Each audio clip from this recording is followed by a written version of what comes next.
जय श्री कृष्ण भक्तों, आपका स्वागत है भागवत महापुराण की इस गाथा में। वसुदेवं सुतं देवं कंसचारूरमर्दनं देवकी परमानंदं श्री कृष्ण वंदे जगद्गुरु।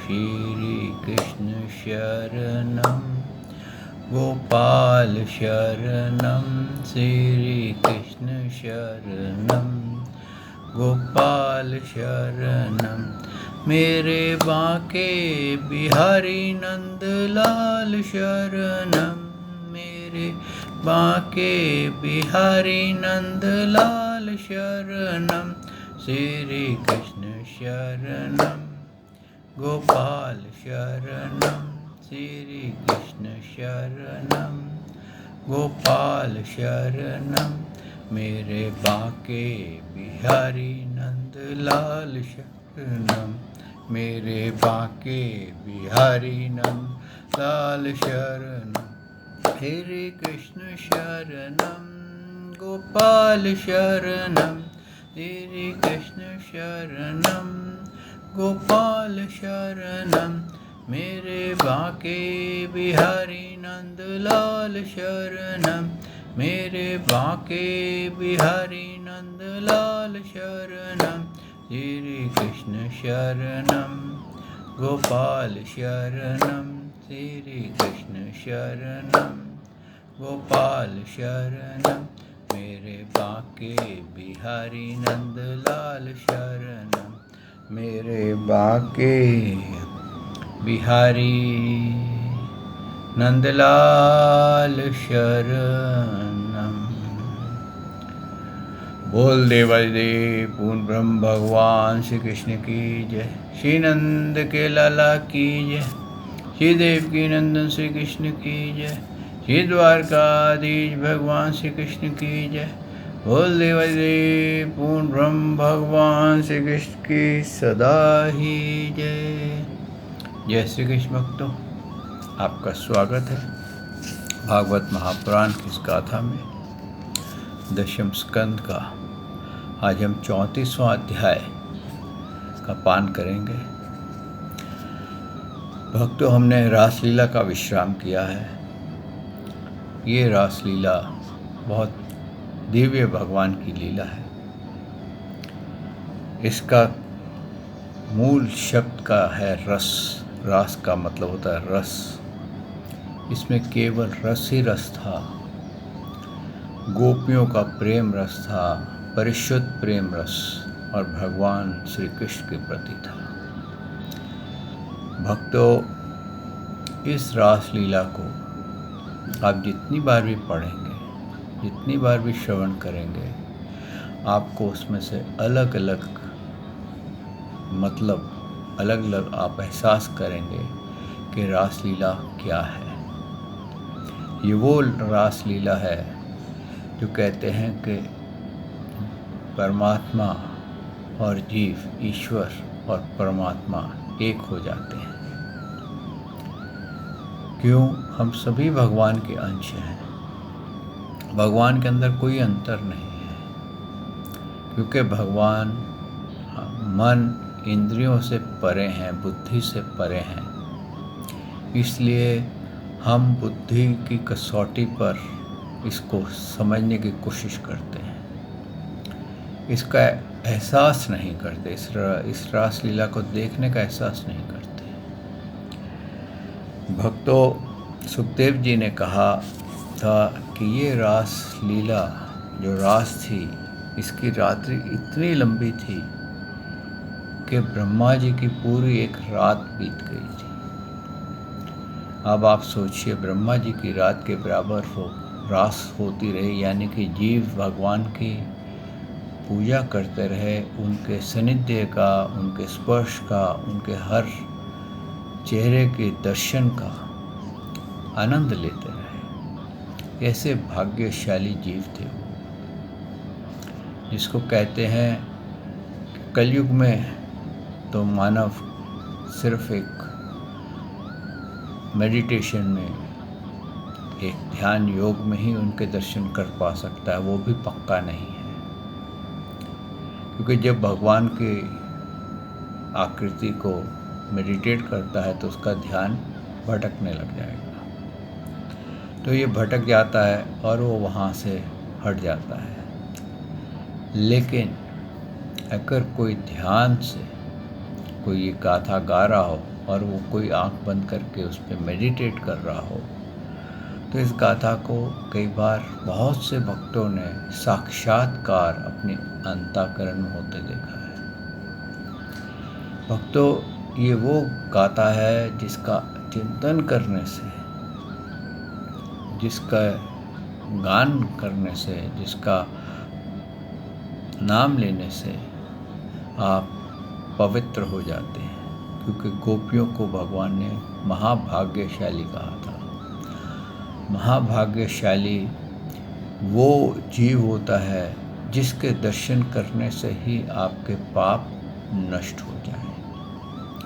यानी कि वो उस उच्च कोटि की भक्ति प्राप्त कर चुकी थी कि उनके ही केवल दर्शन कर लें, उन्हीं की रज अगर हमारे पर पड़ जाए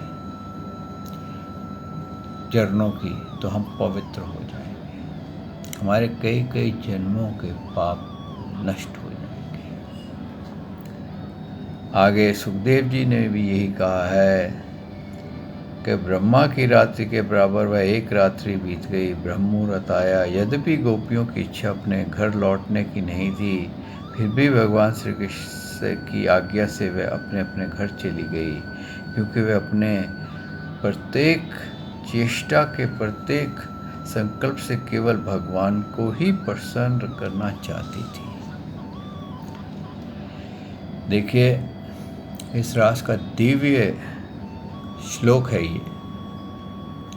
एक तरफ इतनी लंबी रात्रि थी, इतना लंबा समय बीता, दूसरी तरफ गोपों को क्या लगता था, सबको यही लग रहा था कि गोपियाँ हमारे संग हैं।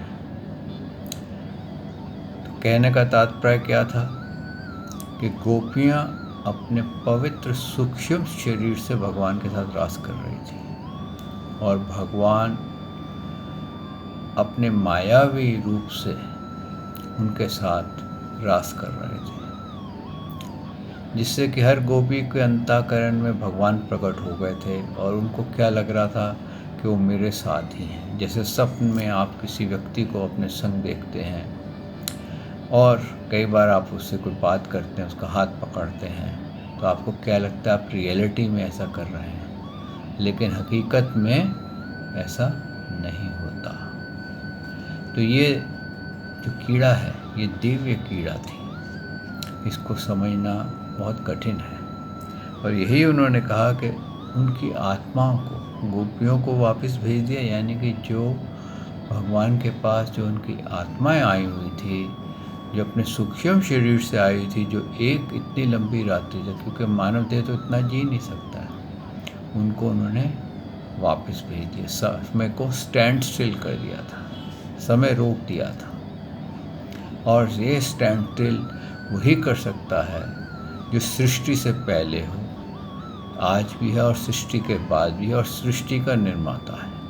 वही अपने बनाए हुए कानून को चेंज कर सकता है, रोक सकता है, और कोई नहीं कर सकता। किसी देवी देवता में ऐसी शक्ति नहीं है कि वो समय को स्टैंड स्टिल कर दे।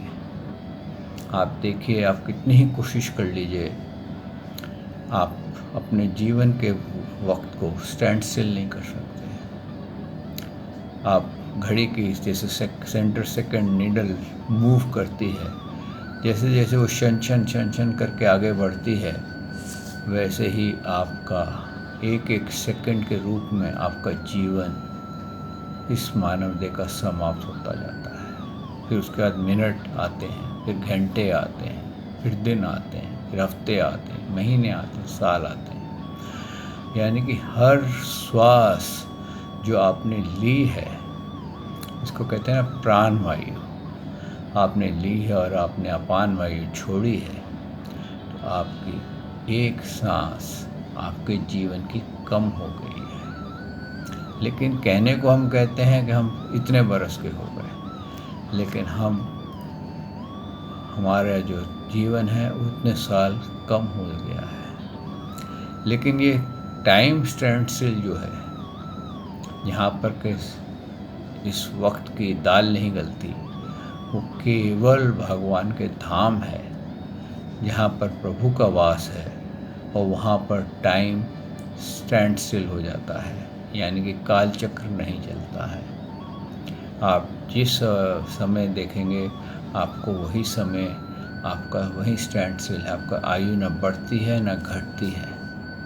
और इस तरह से कई युगों तक कहते हैं परले महापरले, क्योंकि कई लाखों सालों के बाद होती है। आप अनेकों परले देख सकते हैं, लेकिन वहाँ पर आपको ये लगे एक क्षण में ये परले हो गई, एक क्षण में ऐसा हो गया।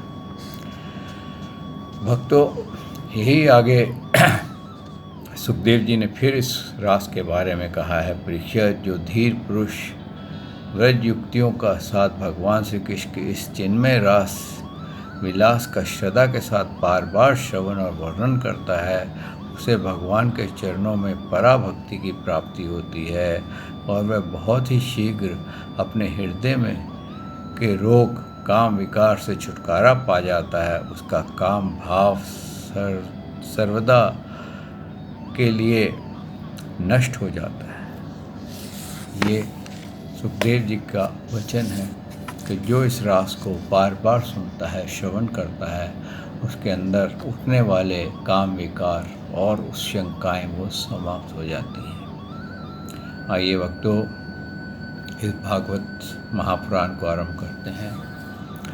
सच्चिदानंद रूपाय विश्वोत्पत्ते आदि हेतवे ताप्तय विनाशाय श्री कृष्णाय वयं नमो नमः।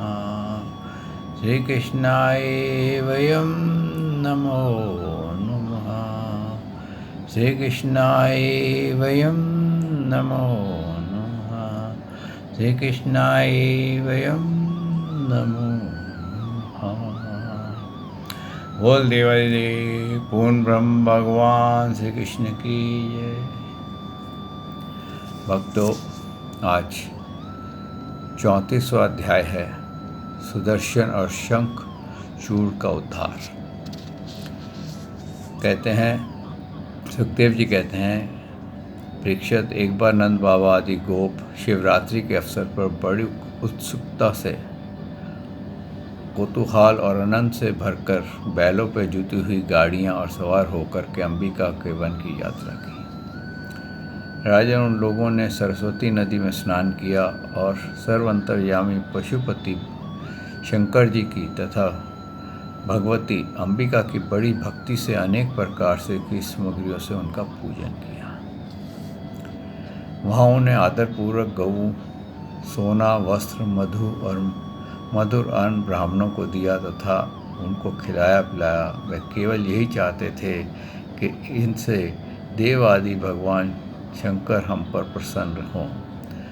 उस दिन परम भाग्यवान नंद सुनंद आदि गोप उपवास कर रखा था, इसलिए वह लोग केवल जल पी कर के रात के समय सरस्वती नदी के तट पर बेखटक होकर सो गए। अब क्या था, क्योंकि नंद बाबा जो थे वह उनको तो इसका कहते हैं ना, माया में पड़े थे। उनको पता नहीं था कि पूर्ण ब्रह्म उनके घर में खेल रहे हैं, और वो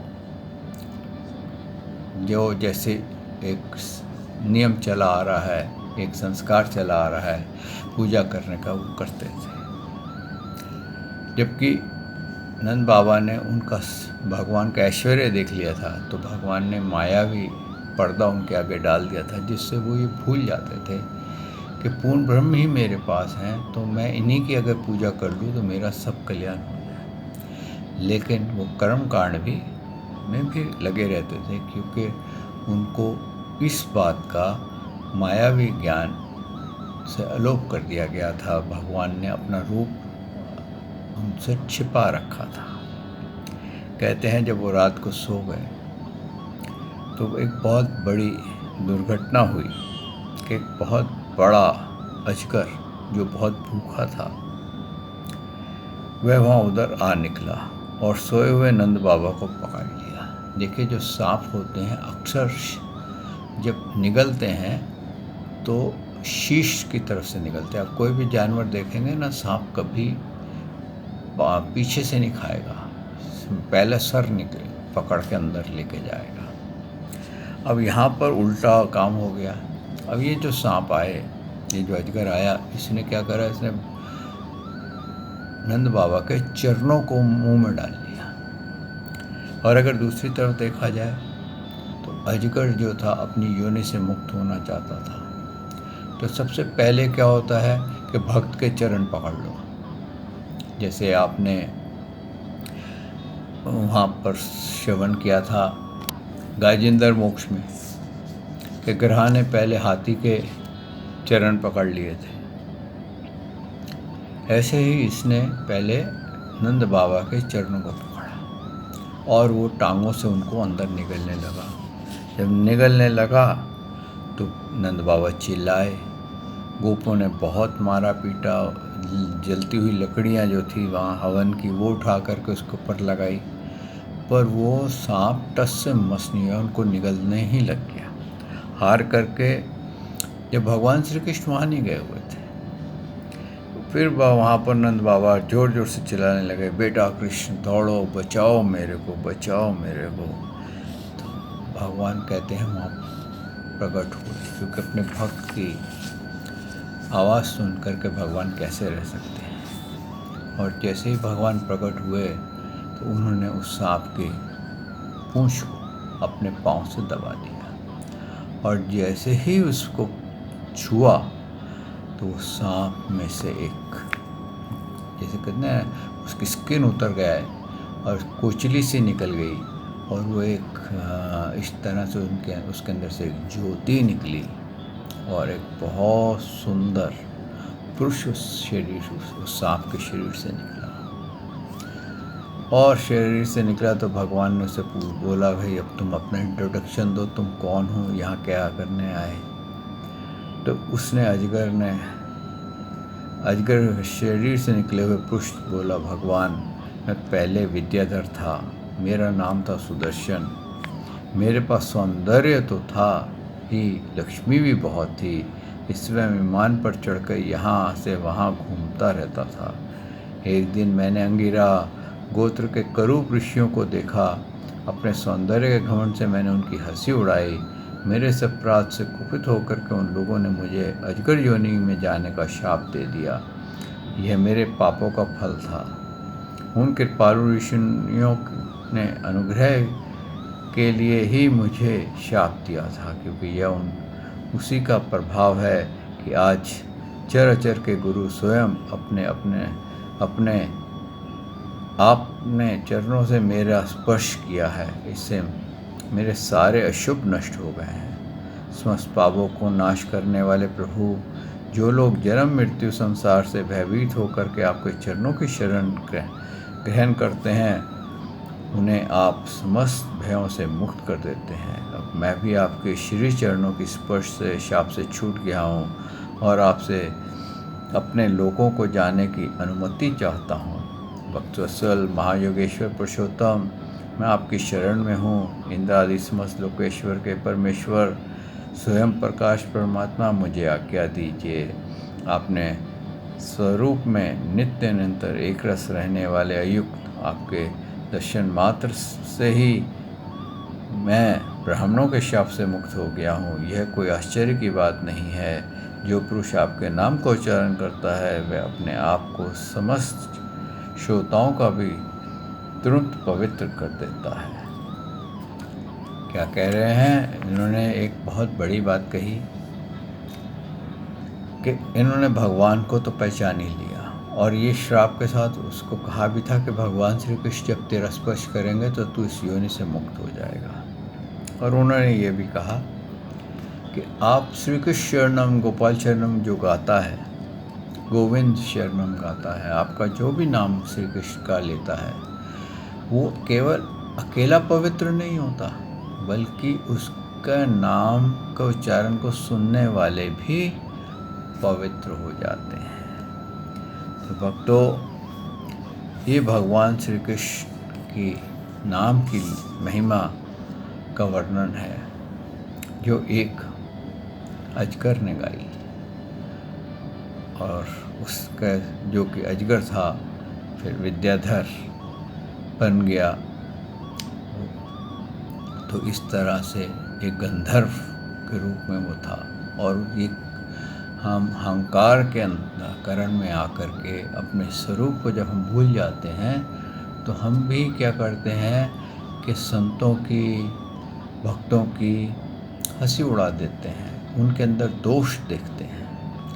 कहते हैं कभी किसी के अंदर दोष दृष्टि मत करो। अगर आपको किसी की बात अच्छी नहीं लगी, यानी कोई प्रवचन कर रहा है, उसके अंदर आपको लग रहा है कि ये प्रवचन गलत कर रहा है, उससे एकांत में जा कर के बात करके अपना निर्णय ले लो कि आपकी राय में ऐसा नहीं था, ऐसा था। लेकिन सबके सामने खड़े होकर के उससे कहो कि तू गलत बोल रहा है, तो उसका अपमान करो, तो ये उससे बड़ा आपका अपना अपमान हो जाता है। क्योंकि भगवान श्री कृष्ण कहते हैं कि सबसे जो बुरा दोष है वो घमंड है, जबकि है सबसे छोटा, लेकिन सबसे बड़ा दोष घमंड है। और जो घमंड के अधीन होकर के अपनी वाणी से किसी को वज्र की तरह भेदता है, उसको भगवान कहते हैं मैं जल्दी जल्दी क्षमा नहीं करता। और विशेष करके उनको भेदता है जो कि भगवान की लीला कथा गा रहे होते हैं, तो उसका और भी दुष्प्रभाव हो जाता है। आगे कहते हैं इस तरह से वो अपने लौट गया और सब लोग भगवान श्री कृष्ण की लीलाओं का गान करते हुए व्रज लौट आए।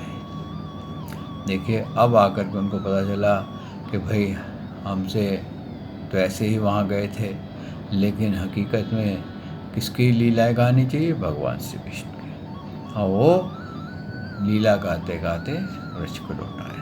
कहते हैं आगे सुखदेव जी कहते हैं एक दिन की बात है, अलौकिक काम करने वाले भगवान श्री कृष्ण और बलराम रात्रि के समय वन में गोपियों के साथ विहार कर रहे थे। यानी कि जैसे संध्या हो जाती है, कई लोग सैर करने निकल जाते हैं, ऐसे ही बलराम जी के साथ भगवान श्री कृष्ण और गोपियाँ जंगल में सैर करने के लिए गई थी।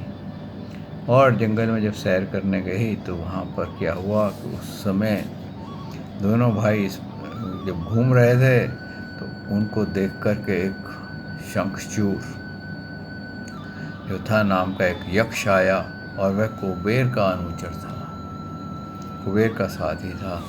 परीक्षित उन दोनों भाइयों को देखते ही देखते वह उन गोपियों को लेकर के बेखटक उत्तर की ओर भाग चला। कहते हैं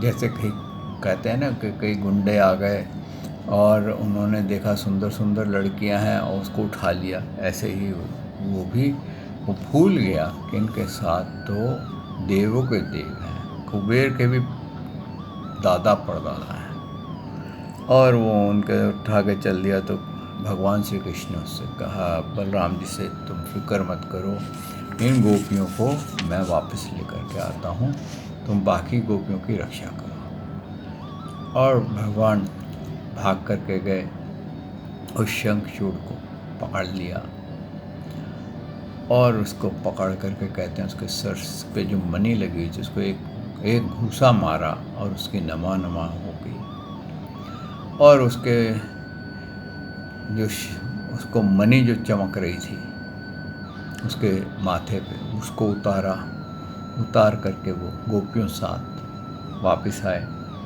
और वापस आकर के उन्होंने वो मणि जो थी वो बलराम जी को दे दी, भेंट कर दी। और कहते हैं सब गोपियाँ जो थी वो भगवान के ही युगल गीत गाती रहती थी, उन्हीं का कीर्तन करती रहती थी।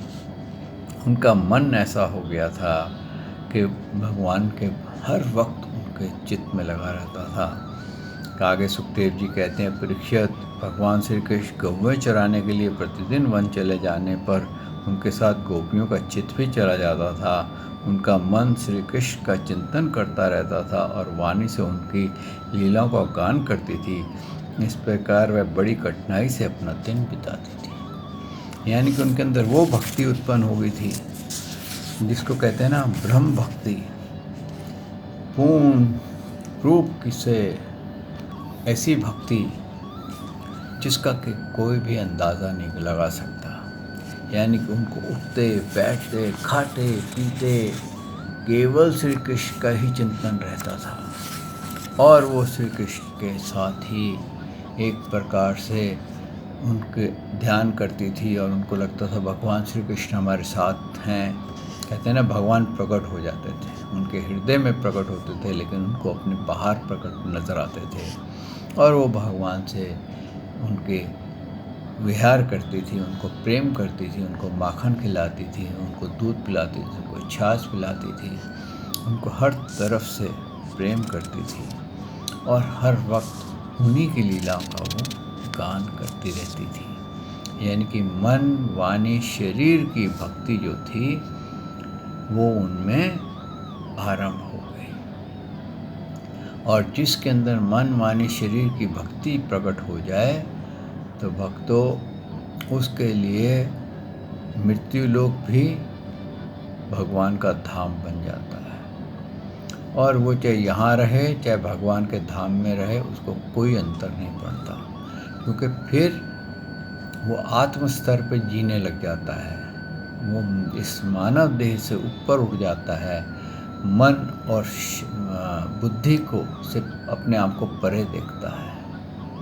और जब ये स्थिति आती है कि जब आत्मा मन और बुद्धि से अपने आप को परे देखती है तो वो परमात्मा के साथ अपना सानिध्य देखती है, अपना तेज देखती है कि मेरे अंदर ये जो तेज है ये किसका तेज है। उसको पता चलता है कि ये मेरे प्रभु का तेज है और उस तेज से वो कभी फिर विमुख नहीं होता। वो फिर एक प्रकार का ऐसा मोक्ष है कि परमात्मा के धाम में भी रहे, मृत्यु लोक में रहे या कहीं भी रहे, फिर उसको समय उसका कुछ बिगाड़ नहीं सकता, क्योंकि आत्मा अमर होती है। आत्मा के लिए समय नहीं है, ये समय हमारे शरीरों का है। जितने भी हमारे रूप बनते हैं, कहते हैं ना कि भगवान ने दूसरे अध्याय में कहा है ना कि पहले भी हम अप्रगट थे, अब प्रकट हुए हैं और उसके बाद फिर अप्रगट हो जाएंगे। जो अप्रगट रूप है हमारा उसको समय नहीं काटता है, नहीं बांधता है, उससे हम समय से परे हो जाते हैं, टाइम जोन से हम चले जाते हैं। लेकिन उस रूप में रहना, प्रभु के उस चिंतन में रहना, मानव देह के मानव को उस उच्च भक्ति पे पहुंचने के लिए बहुत समय लगता है। लेकिन ऐसा भी है, भगवान ने तो ये भी कहा है कि तू एक पल में भी पहुंच सकता है और अनेकों जन्मों में भी पहुंच सकता है, क्योंकि प्रभु के प्रति जगा हुआ प्रेम कब तीव्र बन जाए, कहते हैं कब वासना बन जाए। प्रेम तो जगा था हल्का सा, लेकिन वो वासना का कब रूप ले ले उसका पता नहीं चलता। और जब प्रभु का प्रति प्रेम वासना का रूप ले लेता है तो इंसान, मानव जो है, वो जीव जो है, वो प्रभु के बिना रह नहीं सकता। फिर उसके अंदर जो प्रभु की ज्योति है वो प्रकट हो जाती है, उसकी लाइट बढ़ जाती है, वो अपने आप को भगवान के संग देखता है और अपने आप को देख पाता है कि मैं प्रभु से कभी पिछड़ा ही नहीं हूँ। ये तो मैं सपना देख रहा था कि मेरा ये नाम हुआ, मेरे को ये शरीर मिला, वो ये तो सपन थे, एक प्रकार से मेरे को झपकी लग गई थी, लेकिन हकीकत से मैं तो भगवान के साथ ही था। और फिर वो भगवान का आनंद लेता है, फिर वो ऐसा आनंद लेता है कि दोबारा वो कभी शरीर धारण नहीं करता। हर वक्त उसके मुख से, उसके रोम रोम से उसकी आत्मा श्री कृष्ण शरणम गोपाल शरणम गाती है। भक्तों, ऐसा नहीं है कि कोई मंत्र ही आपको जाप करने पड़ेंगे, बड़े बड़े मंत्र हैं वही आप पढ़ेंगे तभी होगा। भगवान तो कहते हैं तू केवल श्री कृष्ण बोल दे तो भी मैं प्रसन्न हो जाता हूँ। अपनी जीवा के कहते हैं ना, नाचनी मंत्र का इस्तेमाल कर। नाचनी मंत्र कौन सा? श्री कृष्ण नाम गोपाल शरणम, ये नाचनी मंत्र है। इस मंत्र का जो जाप करता है, नाचनी मंत्र का, कहते हैं भगवान कहते हैं मैं तेरी जीवा पे नृत्य करने लग जाता हूँ। जैसे तू श्री कृष्ण गोपाल शरणम गाता है, वैसे ही मेरा नृत्य तेरी जीवा पे हो जाता है नाम के हिसाब से, और तेरे हृदय में एक उमंग उत्पन्न हो जाती है मुझे देखने की। और वो उमंग जब तेरे अंदर उत्पन्न होती है तो मैं तेरे अंदर प्रकट हो जाता हूँ, और तू मुझे और मैं तुझ में हूँ ये देखने लग जाता है, और तू आनंदित रहता है। आइए भक्तों, यहाँ वाणी को विश्राम देते हैं। कल प्रभु ने चाहा आपकी सेवा में हाजिर होऊंगा, और इसके आगे भागवत का पान करेंगे। श्री कृष्ण शरणम गोपाल शरणम, श्री कृष्ण शरणम गोपाल शरणम, मेरे बाके बिहारी नंद लाल शरणम, मेरे बाके बिहारी नंद लाल शरणम, श्री कृष्ण शरणम गोपाल शरणम, श्री कृष्ण शरणम गोपाल शरणम, श्री शरणम गोपाल शरणम, मेरे बाके बिहारी नंद लाल शरणम, मेरे बाके बिहारी नंद लाल शरणम, श्री कृष्ण शरणम गोपाल शरणम, श्री कृष्ण शरणम गोपाल शरणम, मेरे बाके बिहारी नंद लाल शरणम, मेरे बाके बिहारी नंदलाल शरणम। बोल देवादेवी भगवान श्री कृष्ण की जय। हे नंद के लाला की जय। हे देवकी नंदन श्री कृष्ण की जय। हे द्वारकाधीश भगवान श्री कृष्ण की जय।